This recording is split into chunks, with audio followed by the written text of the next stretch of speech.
After discovering that the only hospital that would treat her dying son was miles away, a desperate mom went to great lengths to get him there, even if it meant sitting in the toilet of a plane the entire flight.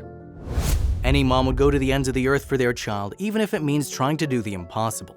For one mom, she did everything she could to save her child's life, including sitting in an airplane lavatory for the duration of a flight. Zavira and her husband Ben had always wanted to expand their family. After welcoming their eldest son Ignatius, they struggled with infertility and decided to consider adoption, but fate had other plans.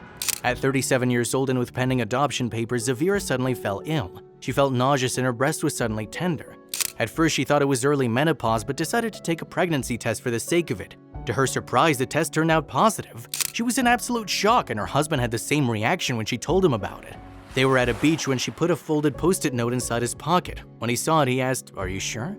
When Zavira told him it was true, her husband told her they shouldn't talk about it, not wanting to jinx the moment they'd been waiting for. They feared their dream would somehow go away if they spoke about it alone. It was a challenging pregnancy for Zavira, who discovered she was expecting twins. She had some bleeding at 8 weeks and was fearful she had lost her beautiful children, but they were okay.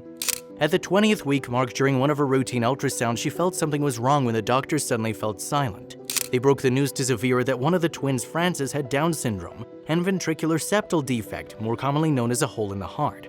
Zavira eventually went into labor at 36 weeks and gave birth to her twins. But a day after they were born, she was told that Francis's heart was much worse than they expected. The hole in his heart is not compatible with life, the doctor told Zavira and Ben.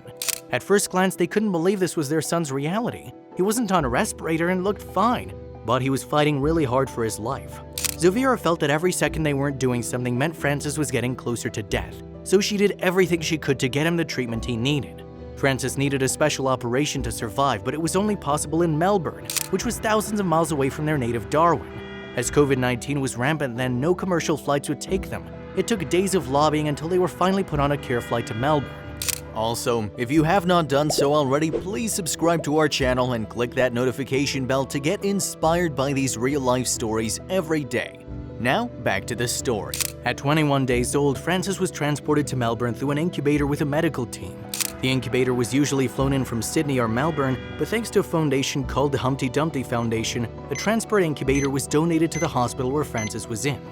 It was initially only supposed to be Francis on the flight, but because Zavira insisted on joining him, her only option was to sit in the plane's lavatory the entire flight. She sat there with Francis's healthier twin Ernie as her carry-on luggage.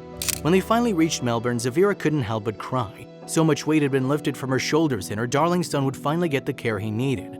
Ultimately, the operation was a success, and Francis is now a healthy little boy just as active as Ernie. The hole in his heart, which once threatened to take his life, was closed. Although he still has to take things one step at a time because of his Down syndrome diagnosis, he has been showered with so much love and care that adjusting to his everyday life has been much easier. With so much experience under her belt, Zavira is a stronger mother today. She's grateful to have her children and would still do anything for them to thrive.